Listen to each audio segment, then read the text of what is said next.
Hi, Julie. Hi, how are you? I'm very well. I'm so happy to have you on my podcast, Coalition, and it's a pleasure to see you. I just want to recall to everyone that we met like in 2020, and we've been at the board of the NWSL during what 4 years, I think. Uh, Navigating strange time, but also the beginning of the growth. And I just want to say that to start with the idea that with Angel City, you've been writing the playbook for women's pro sports, basically. Can you start Thank with you. that? Yeah, of course. Well, it's a pleasure to be here, and it was a pleasure sitting on the board with you. I think we were two of the strongest voices of change, or at least acceleration. Um, I think as it relates to Angel City, we approached the club very differently. And I think it starts from the fact that there were three female founders, which is very unusual in sports, even unusual in women's Yeah. sports, and three female founders that didn't come with a sports background. And whereas many people thought that was a disadvantage, we actually believed and used it to our advantage because we didn't have ingrained beliefs of what is and isn't possible. You have to do it this way. You can't do it that way. We tried it this way at my club. It didn't work. So therefore, it won't translate to your club. What we did, we looked at women's sports and women's football as its own standalone opportunity. And what we saw was the best product in the world. Football is the most followed sport in the world. It's the most played sport in the world. And when you look specifically at the US women's national team, they had proved time and again that they were the best players in the world. They won the World Cup in 2015, and then they won the World Cup in 2019. And so we had the best players in the world, arguably, playing in this league, the National Women's Soccer League, but nobody knew about it. We didn't have broadcast coverage. We didn't have teams in major markets, large DMAs like Los Angeles. And we felt that if you have the best players in the world, you're halfway there with the best product in the world. Now people just need to know it exists. But the biggest challenge with women's sports at that time in 2019 was no one talked about it, no one invested in it, no one believed in it, and no one really valued the product. It was treated as a charity, or it was treated as an afterthought, or it was treated as a very inexpensive proposition. Here's a $5 ticket, come and see.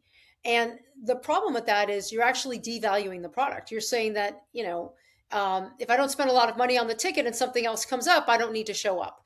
And so in building Angel City, we wanted to value the product, we wanted to value the players, and we also needed to build a community. We were entering a very busy marketplace where there were 11 professional sports Yes. teams, including USC and UCLA, which are two collegiate teams that act like professional sports teams. And we also have the beach and the mountains to um, to compete against. And so we knew that we needed the community to believe in Angel City, and to do that, we wanted to build a club that had strong values. And we talked about our mission being using sport and entertainment to drive to equity. That through our club, through our platform, through our voice, we would be able to drive to not only pay equity for the players, but visibility equity for women and women's sports and gender equity, recognizing that that would take time, but build it with our community. And so for us, we built an organization where mission and capital could coexist, where we would build with our community, lead with impact, give back to our community, but also build a product that valued these players and these athletes in this competition. And knowing if we did it right, this is actually an asset that investors would want because the enterprise value would grow over time and eventually we would get to profitability. Yes, and I mean, you said mission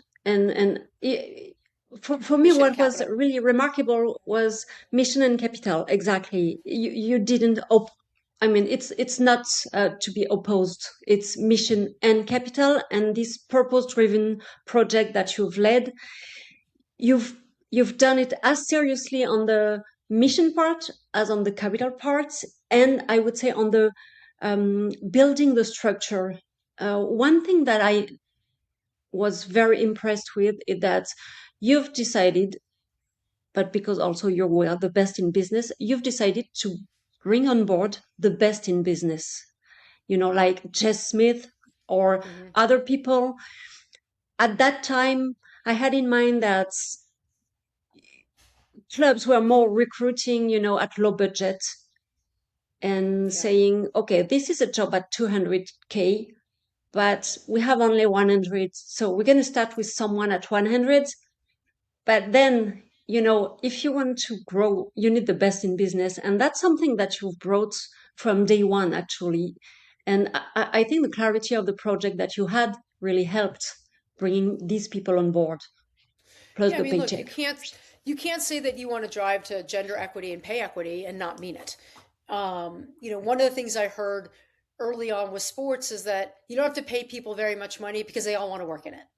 Everyone wants to be in sports, so you don't have to pay them very much. But again, you're not valuing their experience, their skills, you're not valuing what they bring to the table. And at some point, that matters. And so when we went to build our team, it was actually I was pretty intentional about bringing people in from other markets, other sectors, not just sports. Again, because if you looked at the women's sports landscape at that time, if you looked at the WNBA, the NWSL, again, it was in its 8th season. There was no commissioner. It was unclear if it was going to get to a 9th season. Mhm. The WNBA was in its 25th season. Nobody was even talking about it. This is pre Caitlin Clark, right? And so hiring someone from women's sports didn't make any sense. It's like they didn't prove success with where they were. Why would I want to hire them? And so I was really strategic about actually hiring outside sports. For marketing, for brand, for PR. I definitely wanted someone that had relationships within the sports ecosystem, but also in pop culture and venture capital and entertainment, because again, we wanted to build Angel City differently. We thought of Angel City as a global brand. And the reason we Yeah. did that was because if you're a global brand, you drive the most attention and awareness, which ultimately possibly drives the most revenue that we could then, convert into impact. And so why wouldn't you want to build at the highest level? We never thought of ourselves as a local team or as an LA team.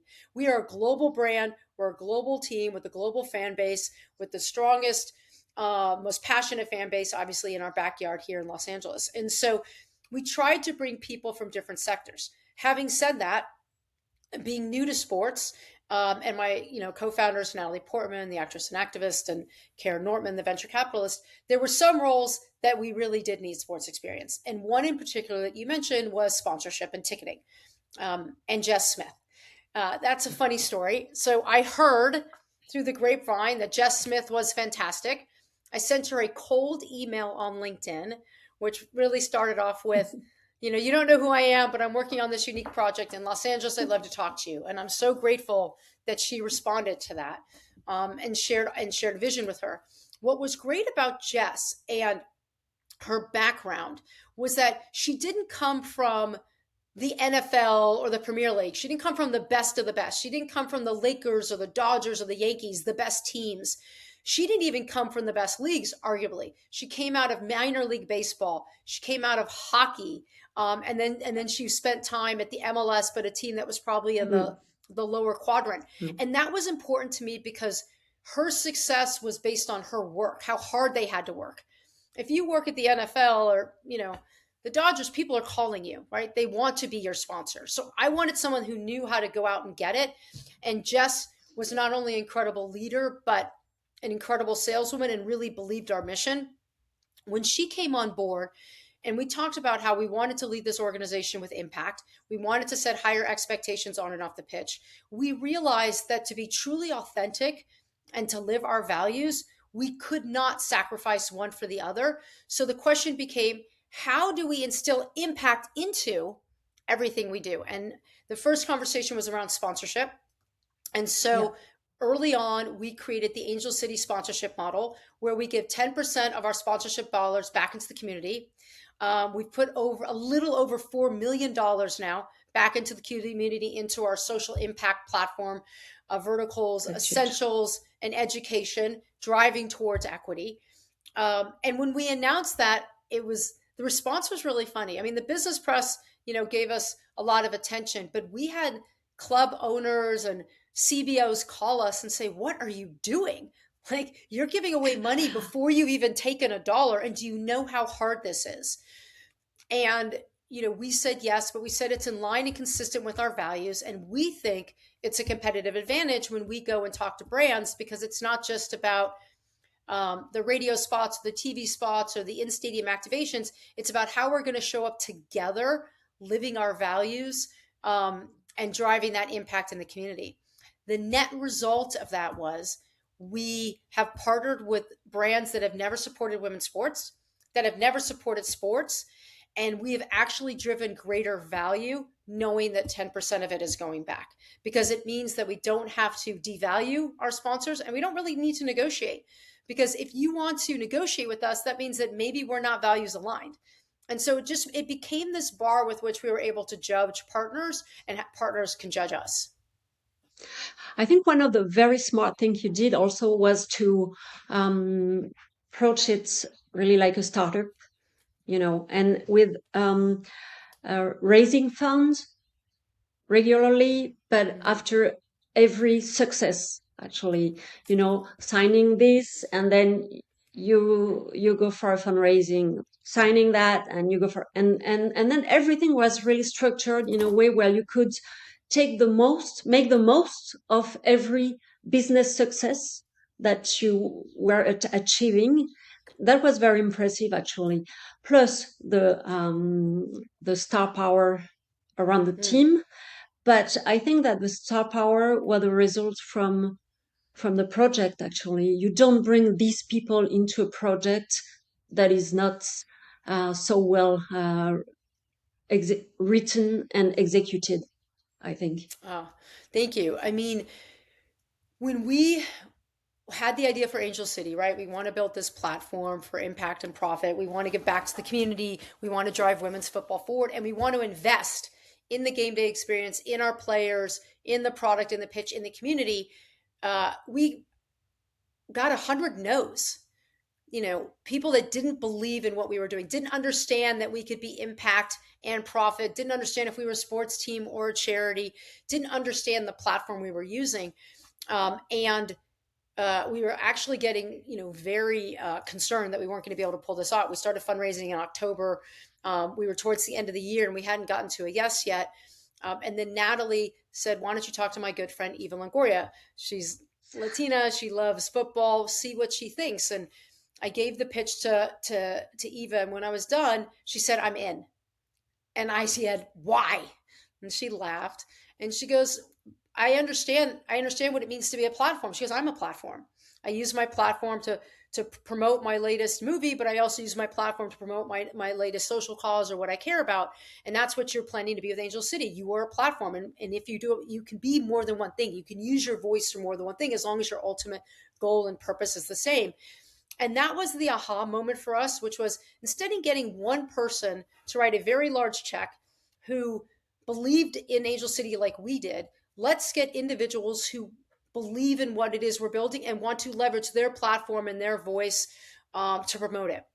And that's when we started building Angel City like a startup. And yes, we have over 100 people on our cap table, which most people think is a challenge. But for me, it's been the most unbelievable gift. Everybody came into Angel City because they believe in our purpose. They want to participate. They want to use their voice to help us drive towards equity. And they all contributed whatever it is they could afford. And to your point, every time we hit a new milestone, we were able to go out and raise money from new people that wanted to be part of this. And so instead of having one person talk about Angel City, I've got 100, I've got 120, I've got 150. And in 2020, 2021, that was important because nobody was talking about women's sports. We have, 13 former U.S. women's national team players on our cap table: Julie Foudy, Mia Hamm, Abby Wambach, Shannon McMillan, Shannon Box. We have Billie Jean King and Alana Kloss and Lindsey Vaughn and Eva Longoria, Jessica Chastain, Jennifer Gardner. And that was all, really important because they believed in Angel City. And I wasn't paying them to do a social post. They wanted to do it because they wanted to see it grow and succeed. I wasn't giving them free tickets to come to a game. They were buying tickets because they knew that that was how you grow, right? You need to drive revenue. You can't give Yes. everything away for free. Um, and it allowed us to build a team of believers, which was really important. It also gave these women and these athletes access to an investment that prior to us never possible, right? Yeah. Typically investment in sports, you're writing $100 million checks, and there's very few of us that can do that. And we wanted to build a diverse investor group in the same way we wanted to build a diverse and inclusive fan base and squad. And this allowed us the opportunity to do that and give people that have never really had a financial stake at growing something they love a seat at the table. Yeah, and that's really what is impressive with Angel City, because you mentioned this idea to build a global brand from day one, but it's much more than that. It's build a new culture and use the football platform for that, Yes. and mixing everything around the football game that is the most played across the world. I think what you did very well, and that was bold too, is um you know use every event, every big event, and be there with your brand. I remember what you did in Australia. I was not Mm, there, but I yeah. mean, I think it was a huge platform for you. you Yes. you had this house of equity or something like that, I Yeah. think. Yeah. Yeah. So look, our mission was bigger than just winning games. Winning games is important. And, we speak a lot about the impact and the values, but it's not at the sacrifice of football. Like, we want to win every game.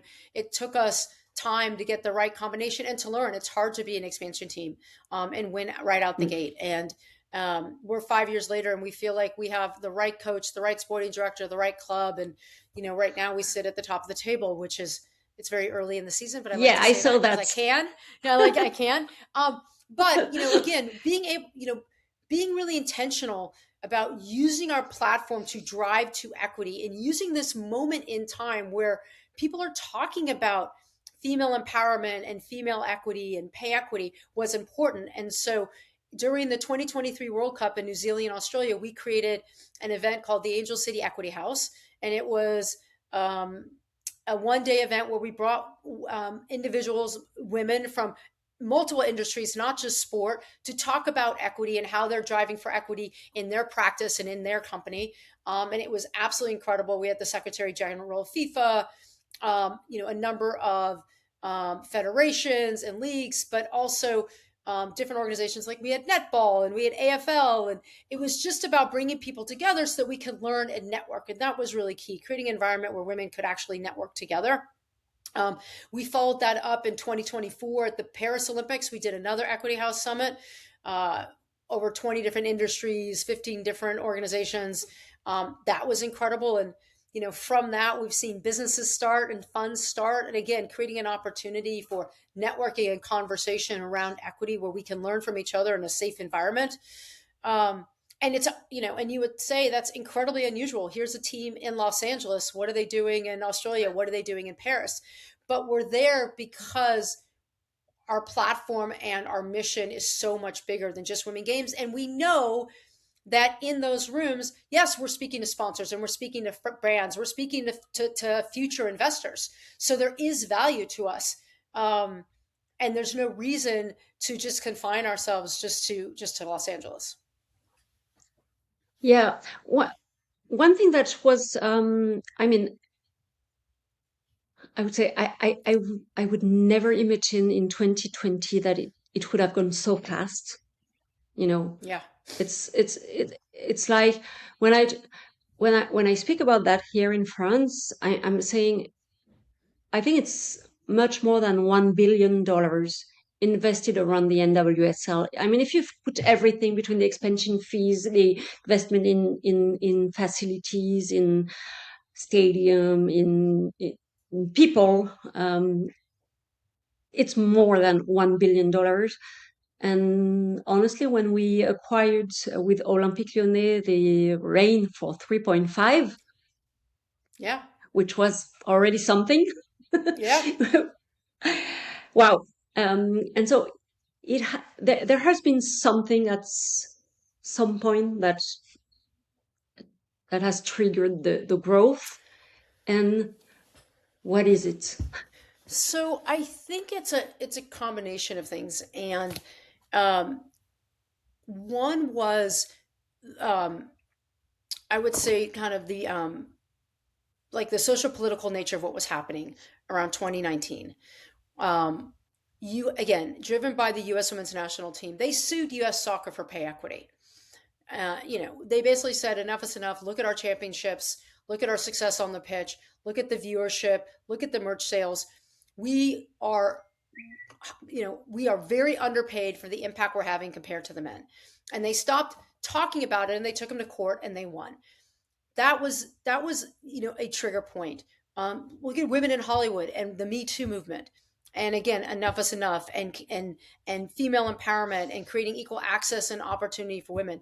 Natalie Portman, my co-founder, during the Oscars, I believe it was in 2019, she went up with Ron Howard to give the award for the best director. And she goes up there and she says, "And here are your nominees for the best male directors." Kind of highlighting the fact that they're these incredible women and that they're not being appreciated and they're not being recognized. Abby Wambach talked about it when she received the Icon Award from ESPN. She received this Icon Award, basically the highest award that any athlete can get from ESPN. And she receives it at the same time as Peyton Manning and Kobe Bryant. So she's considered the GOAT, the best of the best with these men. And she looks at them and she's like, God, they're worth hundreds of millions of dollars. They can do anything they want. As soon as I get my award, I have to figure out how to get insurance and how to pay my mortgage. And we started talking about this disparity. So all of that was happening, but it wasn't just a woe is me. We were also succeeding. So the women are fighting for pay equity, and then they go ahead and they win the World Cup in 2019. And then honestly, here comes Angel City, who says, you know what, women's sports isn't a charity. Women's sports is something of value. And look at all of these incredibly smart people, investors and athletes who invested in this. It wasn't just one, Billie Jean King, right? Kobe Jones, again, Natalie, Eva, Jen, and it's like, what's going on? And then we spoke about it every place we could, in every circle we could, because we wanted to write that playbook. We wanted other people to follow. And then we invested. And I think that is one of the biggest differences, is that we didn't invest a little bit. We said, we want to build the best game day experience in sports, not women's sports. We called it the greatest show on earth. How can we create an experience for everyone? Not just women, not just young girls, not just girl dads, but everyone. How can we create an inclusive, diverse experience where everyone feels welcome and safe? And so we invested a lot of money in the pregame experience, in the game day experience with pyro and lights and live concerts. And, our graphics package was done by a firm that does the NFL football teams, right? So we wanted to value the product and the players, and that meant investing in our community, not just with the 10% model, but we built a street team, over a dozen people. We did over 250 events, going everywhere, letting people know that we exist and what we stand for, and trying to get them to want to become a part of building this club with us. And so, we are, I would say our investment day one was probably, and you could vouch for this, was probably 5 times more than the average team, in our staff, in our players, in the experience. And so when you came to an Angel City match, you were blown away. Like you didn't look at it as a women's game. You're like, that was an awesome game, and I'm going to come back. And for those people that weren't there, we created that FOMO moment. And so it was about treating the product the way it should be treated, and then the fans follow. You don't want to go to a game and sit in a 20,000 seat stadium with 2,000 people. That says something. Whether and at that time you have Megan Rapinoe and Carly Lloyd and Alex Morgan and Kristen Press and Tobin Heath. It's like, and there's 2,000 fans, but you build a product where you 22,000 fans, Now I want to be there and I don't want to miss it. And when we did that and we proved that the fans would come, sponsors, we got the highest kit sponsor deal ever. It's $2.5 million from DoorDash. Highest kit. Now it's like, hold on a second. I don't want to miss this. And you started to see clubs starting to invest more and, and leveraging, a lot of what we did. Kansas City came in, paid $5 million, brought in Patrick Mahomes and Brittany Mahomes, right, to draw, their fan base in. And then you get, the founders in Bay, right, with, Ali Wagner and Brandy Chastain. So it was, there was this value in building this syndicate of investors, but really investing in the product so that you felt that it was equal to, not lesser than. Yeah, exactly. I mean, you have to work on the product if you want to convince people. I think one thing that was very important for me and what convinced me at first of this potential of women's sport was exactly the final of the World Cup in Lyon, actually in 2019, because it was in Lyon in France. And so US women national team wins, and suddenly the stadium was like equal pay, equal pay, equal Right. pay, equal pay. And at the beginning there was like 15,000 American people in the stadium singing, but at the end I can tell that it was probably 40,000 people. Ah. I was like equal pay, equal pay, It and gives me it was not my goosebumps. team, but it was so powerful. And I think one of the thing that investors have understood from day one was this link, between the people and the players, this very authentic and strong link. And how can it happen since there is no media, nobody talks about it, but still 15,000 of people come from America to support the team Yeah. and support their fights. So I thought it was really something special, much more powerful than anything. Yeah, Really. the only other thing I would add, to that trigger to why then is the rise in social media. So to your point, when you talked Yeah. about how these players had a connection with their fans and how could they when there was no TV, it really was social media. They could Yes. go and talk one to one to their fan base and tell their fan base who they are and where you can come watch their play and what do they stand for, and we had players that were using their voice, Megan Rapinoe, and not afraid to use their voice to talk about what matters to them. And that, I think, really helped educate us who they were. And again, not just as athletes, but as people. And then you really fall in love with them, right? And you want to support the sport. And then you have clubs that come along that treat them in the right way. I think that was really growth. And now, the stats support everything that we were saying back then, right? Yeah. Last year Deloitte said, the global revenue for women's sports would be 2.5 million. It was more than that last year, and they're forecasting a growth rate to 3 billion this year, which Should be. sounds great, right? Except when you know that the entire sports market is 500 billion, right? We're only 6% of that, so we still have a long way to go. But that long way to go is the opportunity. It's the I can get in early. Like, it's not I'm paying tens of thousands. Like, yeah, I might be paying a couple $1,000,000, but it's going to be worth that times 5 years from now. And so I want to get in early and I want to support. This is a women's sports, and even women's football. It's not just supported by women. So it's amazing, right? You get 50% of the population and then some, because the men are supporting it as well.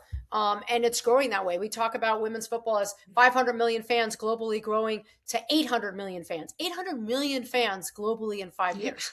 So how do we monetize that? How do we lend into that? How do brands and sponsors get the opportunity to ride that wave? You're not seeing any other sport grow that fast. They already have a large base. And if you're a brand, there's tons of competition for eyeballs. In women's sports, I always talk about that there are three massive advantages to supporting a women's team. One, financially, it's just less. It's not cheap, It's not inexpensive. My front of kit is going to be millions of dollars. It's not cheap, but it's less than men. So there's at least some benefit of a financial growth. Two, you have greater share of voice. There are fewer brands supporting women's sports. So I might be one of 5, or I might be one of 30 versus one of 100. So I get more share of voice. I get more attention.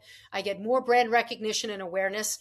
And like that's playing out in the statistics.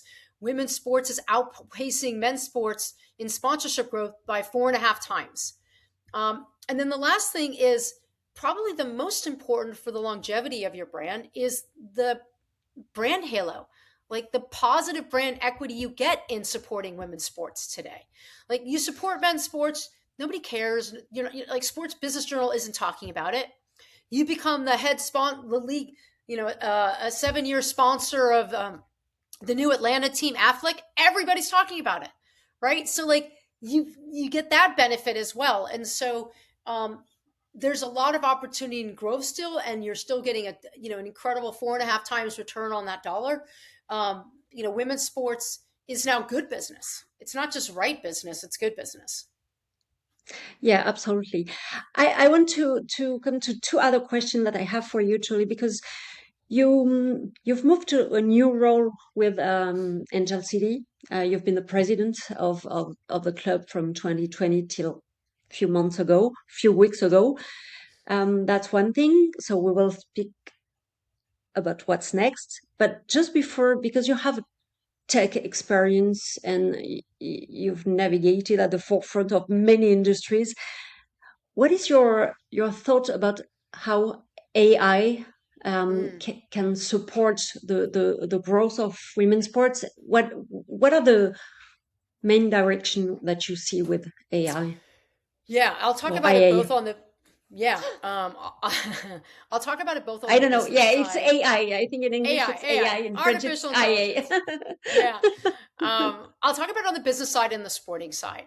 The sporting side is probably more obvious, right? It's a way for us to gather information, statistics, details about players, and be able to create analysis of them and suggestions of regarding that. So it allowed, when we started, there was no database of female athletes. Like it didn't exist. True. Right? There was like 5 or 6 different databases you had to go to, but not one was comprehensive. Not one spoke the same language. So think about the benefit of AI saying, hey, I'm looking for a number 9 that has an average speed of this, that has a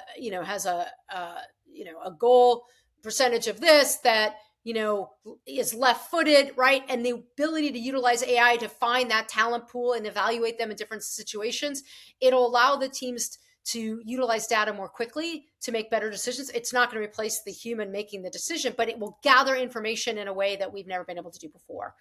On the business side, I see the biggest impact really in marketing, in fan identification and fan growth. One is just in the pure marketing and communicating to fans. Today you put out an email, you put out a social post. It speaks to a certain segment. And today, in any company, whether it's sports or not, you identify who your customer is and you segment it. We have a soccer fan. We have a girl dad. We have the LGBTQ audience, right? Whatever you think. And so you create content for that group. And by doing so, you're actually alienating an entire group of fans. But you don't have the bandwidth and you don't have the manpower to create individualized content and to figure out what the right funnel or distribution channel it is. AI changes that, right? I can create a piece of content for every individual fan and get it specifically to them in a much faster, cheaper way. I think it allows us to communicate to our fans more directly and with benefits that speak more to them. And then secondarily, it helps us identify who our fan base is. And so I think it gives us the information that we still have to create what's the right offer, right? What is the right visual treatment? But instead of saying, okay, we only have the bandwidth and the time to communicate to this group, now it's like, now we can communicate to more and we don't alienate. And I think that's really important. AI also allows us to develop insights more quickly, right? To throw in a bunch of data and to say, okay, like what is common? What is unique? What surprised you about this data, right? I think it allows us to um, just be faster at understanding kind of who our market is so that then we can go proactively and develop programs with them. So Mhm. I think it's gonna I think it's gonna enhance the fan experience. I think it's going to allow us to be more inclusive as a fan, as a team. And on the sporting side, I think it'll help us, uncover talent that we, may not have known existed, or incredible athletes that just weren't on our radar before. Yeah, I see another benefits, but seeing it from France, and we're not at the same stage of development, and many clubs have very small teams. And I think the benefit of AI could be to, if you learn how to use it, um, well, to to enhance your capacities of work, Yeah. because and to make the most of the capital that you have, or that of the capital that you don't have. You know what I mean? Oh no, you Because could be. when It'll you actually be operate way with more small efficient. teams, yeah, Yeah. yeah. So that's one thing that I see. And so now, Julie, what's next? I know you're in Well, London at the end of next month. No, this next month. Yes, we're still in yes. April. So can you Yeah, speak no, a I'm little bit about excited. that? Yeah, no, I'm coming to London for the World Sevens Football London edition, competition 7v7 with just WSL clubs. I've been part of World Sevens from the beginning with Jen McAsee. Um, the idea behind World Sevens football is that the sport is growing, and we want to be able to continue to grow the sport. We want to invest in clubs and invest in players and invest in the ecosystem that is growing women's football. But what we find is with women's football is the market is incredibly fragmented. You don't get the best v best every weekend, and you certainly don't get the best players playing against each other every weekend. And that's because some are in the WSL, some are in Barcelona, some are at Lyon, some are at Angel City. And the competitions that we get the most excited about, right? And we talk about and get the highest viewership and the highest attendance, or competitions where the best plays the best. And that typically happens in the Champions League, or in the World Cup, or the Olympics, Mhm. or the Championship Sure. Cup that FIFA just did. And we wanted to create an opportunity where we could get the best playing the best, which is the best experience for fans, but also be able to drive revenue for this sport. Something unique for sponsors and for broadcasters. And 7v7 is exciting. It's fast. It's what the players love playing. We see an average of 5.5 goals per game. We create a festival-like experience with a DJ and smoke and fun, and the players are encouraged to celebrate goals and to create moments of pure joy. And what you find is that you have incredible football. It's super fun and exciting. It brings in a younger audience because this content is really made for digital and social. And we're getting the best play the best. So World Sevens football has already had 2 tournaments. The first one was last May in Estoril, Portugal, and we had Man City, Man United, Bayern Munich, Rosengard, Ajax, Roma, Benfica. It was incredible. We had a second tournament at the end of last year in the United States, and you had Kansas City and San Diego, but you had Flamingo and Chivas and Club America. So you're bringing again the best clubs in the world, creating incredible competition, and then on top of that, a meaningful prize pool. Again, how do we value these players? So we had a $5 million prize pool where the winnings are split equally between the club and the players. And that's really important. We want to value and pay players, but we also want to invest in the ecosystem and the clubs that are growing the sport. Manchester United came in second place in our first tournament. And I remember talking to their coach, Mark Skinner, and they won $1 million. And he's like, Julie, this money is transformative. Like you have Yes. no idea how this is going to improve our club, facilities, operations, equipment, staff.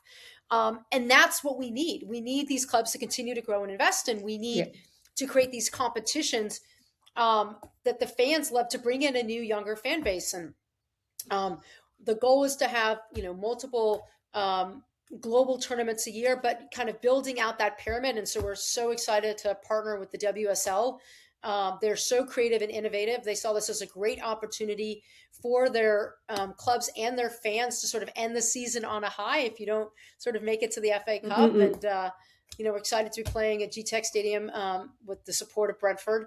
But it's an opportunity for these clubs to build their brands, for the players to get closer to their fan base so that they can continue to monetize. And it's a new format that I think is going to continue to gain in popularity.